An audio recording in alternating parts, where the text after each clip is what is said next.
The book of 1 Kings. Chapter 3. Solomon made a marriage alliance with Pharaoh, king of Egypt. He took Pharaoh's daughter and brought her into the city of David until he had finished building his own house and the house of the Lord and the wall around Jerusalem. The people were sacrificing at the high places, however, because no house had yet been built for the name of the Lord. Solomon loved the Lord, walking in the statutes of David his father, only he sacrificed and made offerings at the high places. And the king went to Gibeon to sacrifice there, for that was the great high place. Solomon used to offer 1,000 burnt offerings on that altar. At Gibeon the Lord appeared to Solomon in a dream by night, and God said, "Ask what I shall give you." And Solomon said, "You have shown great and steadfast love to your servant David my father, because he walked before you in faithfulness, in righteousness, and in uprightness of heart toward you. And you have kept for him this great and steadfast love, and have given him a son to sit on his throne this day. And now, O Lord my God, you have made your servant king in place of David my father, although I am but a little child. I do not know how to go out or come in.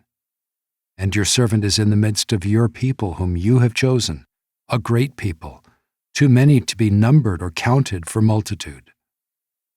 Give your servant, therefore, an understanding mind to govern your people, that I may discern between good and evil. For who is able to govern this, your great people?" It pleased the Lord that Solomon had asked this.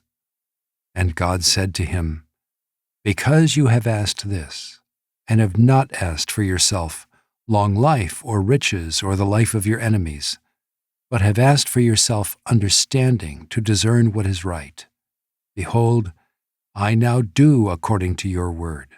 Behold, I give you a wise and discerning mind, so that none like you has been before you, and none like you shall arise after you. I give you also what you have not asked, both riches and honor, so that no other king shall compare with you all your days. And if you will walk in my ways, keeping my statutes and my commandments, as your father David walked, then I will lengthen your days." And Solomon awoke, and behold, it was a dream. Then he came to Jerusalem and stood before the ark of the covenant of the Lord, and offered up burnt offerings and peace offerings, and made a feast for all his servants. Then 2 prostitutes came to the king and stood before him. The one woman said, "O my lord, this woman and I live in the same house, and I gave birth to a child while she was in the house. Then on the 3rd day after I gave birth, this woman also gave birth, and we were alone. There was no one else with us in the house, only we 2 were in the house. And this woman's son died in the night because she lay on him. And she arose at midnight and took my son from beside me while your servant slept, and laid him at her breast, and laid her dead son at my breast. When I rose in the morning to nurse my child, behold, he was dead. But when I looked at him closely in the morning, behold, he was not the child that I had borne." But the other woman said, "No, the living child is mine, and the dead child is yours." The first said, "No, the dead child is yours, and the living child is mine." Thus they spoke before the king. Then the king said, "The one says, 'This is my son that is alive, and your son is dead.' And the other says, 'No, but your son is dead, and my son is the living one.' And the king said, 'Bring me a sword.' So a sword was brought before the king.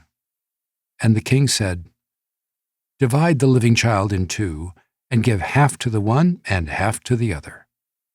Then the woman whose son was alive said to the king, because her heart yearned for her son, 'O my lord, give her the living child, and by no means put him to death.' But the other said, 'He shall be neither mine nor yours. Divide him.' Then the king answered and said, 'Give the living child to the first woman, and by no means put him to death, She is his mother." And all Israel heard of the judgment that the king had rendered, and they stood in awe of the king, because they perceived that the wisdom of God was in him to do justice.